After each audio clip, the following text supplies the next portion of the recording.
Welcome back to another episode of Sal and Pal Stay at Home and Watch Movies. I'm here with my friend Touly. Say hi, Touly. Hi, guys. And today we're going to be reviewing Birds of Prey and the Fantabulous Emancipation of one Harley Quinn. And just a fair warning, there's going to be spoilers up ahead, so you've been warned. After splitting up with the Joker, Harley Quinn joins superheroes Black Canary, Huntress, and Renee Montoya to save a young girl from an evil crime lord. So let me start off with my pros. Harley Quinn is based off the New 52 from the 2013 run by Jimmy Palmiotti and Amanda Connors as the roller derby Harley Quinn. We also see mentions of the original character design by Bruce Timm and Paul Dini, along with the homage to the creators. We see references to the animated series like the hyena and other Easter eggs, such as the footage of where Bruce Timm got the idea for the original Harley Quinn character from Days of Our Lives. This film leans more towards the New 52 look, just like the Suicide Squad. We see Harley have in her apartment a stuffed beaver who is Bernie the Beaver. Originally belonged to her first crush. She kept it after he was sent to juvenile detention. She believes she can talk to it, though nobody else can hear him. Now moving on to the cast. We have Margot Robbie playing Harley Quinn, Rosie Perez playing Detective Montoya. We have Mary Elizabeth Winston who plays Huntress. And then we have Black Canary who is played by Jody Moles. They were well casted. I had no issues with their acting because I know their talent, I know what they're capable of, and their delivery was well executed. The only issues that I have, I will talk about later, is with the script and some of their characters. Now moving on to the scenes. There were some scenes that were really well done. They were filmed in white shots. They were colorful to portray the character of Harley, especially some of the scenes where she comes in with guns and starts blasting people with confetti and colorful glitter, such as the police station scene where she fights the cops off. This basically embodies her character as a fun, whimsical, funny character. Those kind of shots and scenes I really enjoyed. Not to say that I enjoyed most of them, but some of them were pretty fun to see and enjoy. Other than that, I think those are pretty much all my pros. Moving on to my cons, I'm going to start off with the story. If you have Birds of Prey in the title, then include that in the story. Do not begin with Harley Quinn and just add Birds of Prey to the movie at the last minute. Either focus since the beginning on them or just stick to Harley Quinn, similar to the animated series when they had the episode of Harley Quinn and Poison Ivy when she broke up with the Joker. Just two characters and pretty much don't mess it up. Because at the end, you just had Harley Quinn and Cassandra Cain leaving. So what was the point of having the team up with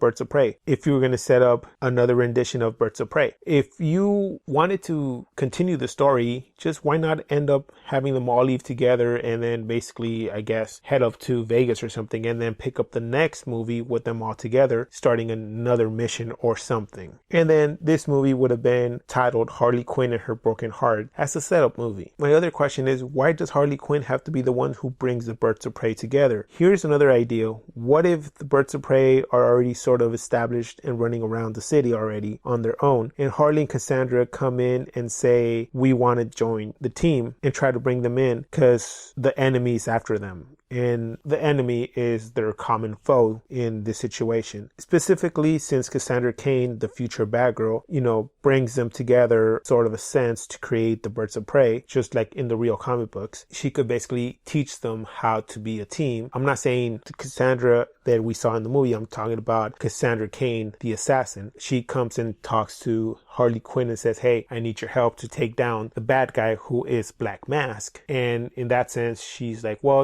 he is after me, so why not team up with you? You look like a girl who can take care of herself. In that sense, they team up and they're like, well, we need some more people. Who do you know around the city? And Harley Quinn, being Harley Quinn, she knows how the city works. Well, now let's go and touch upon the bad guy, who is the Black Mask.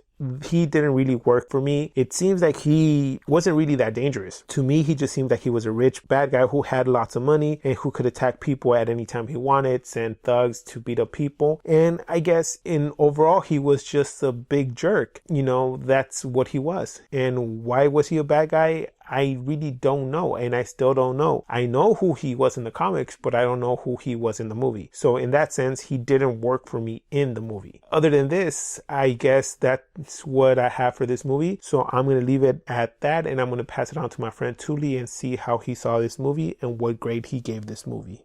Of the few things I enjoyed about this film, One of them is Margot Robbie's portrayal of Harley Quinn, which kind of coincides with Suicide Squad in that was also an aspect of that film that I liked, which again doesn't say much in terms of the overall storytelling and character development and all that stuff that I normally like seeing in a film.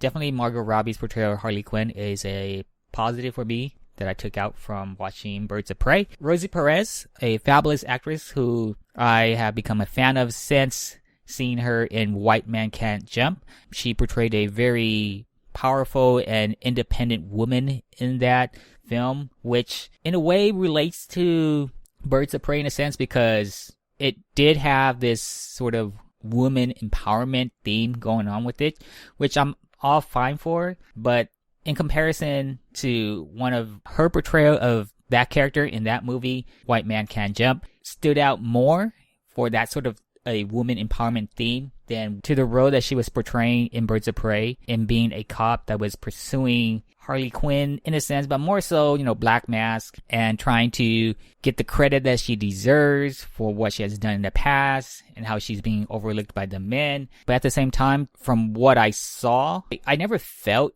that she was the sort of character that I wanted to be invested in, just like some of the other characters like the Huntress and Black Canary. They briefly touch upon the Huntress giving this flashback and have this Punisher revenge story. But other than Harley Quinn, all of the other characters I did not really care about, and it was just unfortunate because I think these characters could have either had their own film or spin-off with a brief appearance in this movie if you wanted to include them, or I could have just done without them and just let this be a Harley Quinn movie and have it revolved around her and the kid, Cassandra Cain. I suppose Black Mask, but even Black Mask, I wasn't very invested in because the way the characters were portrayed. I didn't feel at any point that this person was threatening, despite them showing what he can do with power or with money and ordering people to do his biddings. In fact, I would argue that his sidekick was more menacing and the sort of character I wanted to know more about than Black Mask himself. But like I said, I wasn't really invested in any other character in this film because I felt they were just very undeveloped. And for that reason, I wish the film would have just focused on Harley Quinn. So I kind of touched upon both the positive and negative there. One of the other positives about this film that I enjoyed were the fight scenes, but that's not to say that it's all of the fight scenes.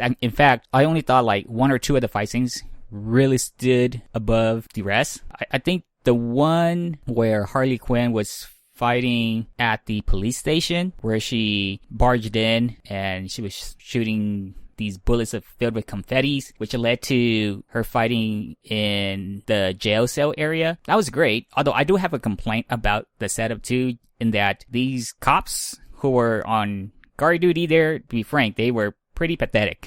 I wanted a real Harley Quinn, if that makes any sense. I didn't want this Harley Quinn that was kind of held back. As the title of the film sort of, in my opinion, insinuate, at least to me it does, this was Harley Quinn's chance at being herself, freeing herself from the Joker's shadow and just being the person that she wants to be and kicking butt, because at least whatever she does, it's on her now. And I feel like the way she approached certain characters in fight scenes, it didn't make sense to me. The writing, I questioned. I didn't really like the writing of the story. It wasn't one of its stronger suits. As it relates also to the comedy of the film, it wasn't my type of comedy. I don't think at any point I laughed. And the kid, Cassandra Cain, poorly portrayed in this film. I have no idea of who this character is from the DC universe, but as far as this film goes, the way this character was portrayed, I did not believe in what it is that the movie wanted me to believe in this character. Again, if this film was just about Harley Quinn and having Cassandra Cain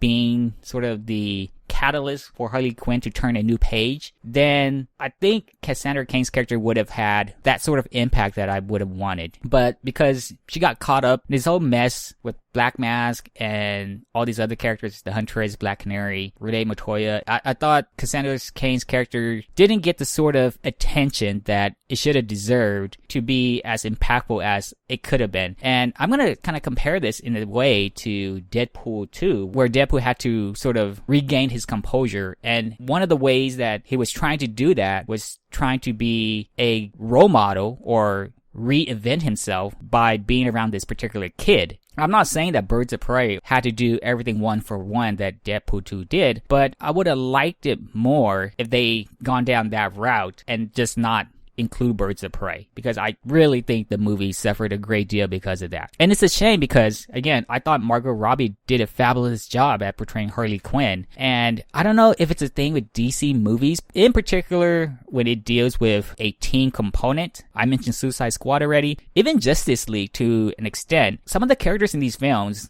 they're just very undeveloped, and I feel like they want me to be invested in these characters, but I just can't because their history is being told at such a fast pace or through flashbacks that I can't be alongside the journey to see what it is that they've gone through and let me determine if this is the sort of character I want to root for versus them just laying it all out and expect me to just root for them. Yeah, I feel like there was potential here. I mean, we say that about any film really, but I feel like films like this are trying too much versus trying to develop the foundation first and then build from that. And I think a great example of this from the DC universe is Wonder Woman, because I love that film. And when I saw her in Justice League, I was already on board. There was nothing else that the movie needed to do in terms of me wanting to be invested in this character, because I already knew where she was coming from her standalone film. And I felt like this was the opportunity to have Harley Quinn sort of have her moment in the starlight or what have you, and then set that up for like a future film if you want to bring her back into another film later on. And the inclusion of Birds of Prey, like the movie trying to do too much where the movie could have been as simple as a Harley Quinn movie. So with all of that being said, did I enjoy the film? Partially due to the couple of fight scenes in Harley Quinn.